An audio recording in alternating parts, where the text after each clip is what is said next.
Carrot பாத் தான் செய்ய போறேன். கேரட் பாத் ஒண்ணும் இல்லைங்க, ஒரு தக்காளி, ஒரு வெங்காயம், கொஞ்சமா பெருஞ்சீரகம், காஞ்ச மிளகாய் போட்டு நல்லா வதக்கிக்கோங்க. ஒரு ஸ்பூன் எண்ணெய் ஊற்றி வதக்கிக்கோங்க. இதை ஆறிட்டோன்னே மிக்சியில குறை அரைக்கணுங்க. அரைச்சிட்டு பார்க்கலாம் வாங்க.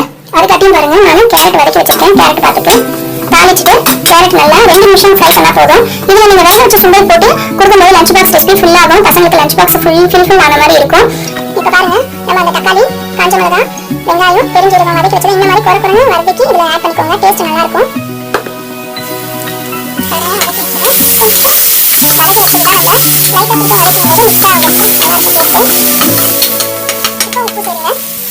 தேவையான அளவு உப்பு போட்டுக்கலாம். நான் 1 கப் சாதம் வடிச்சு ஆற வச்சிருக்கேன். அதை சேர்க்க போறேன். உப்பு போட்டு கலந்துக்கோங்க. ஆற வச்சு வச்சிருக்கேன். ஃபர்ஸ்ட் ரெசிபியை ட்ரை பண்ணிட்டு பிடிச்சிருந்தா லைக் பண்ணுங்க, ஷேர் பண்ணுங்க, கமெண்ட் பண்ணுங்க. இதுவரைக்கும் என் சேனலை சப்ஸ்கிரைப் பண்ணாம பார்த்துருந்தீங்கன்னா உடனே சப்ஸ்கிரைப் பண்ணுங்க. அவ்வளோதாங்க.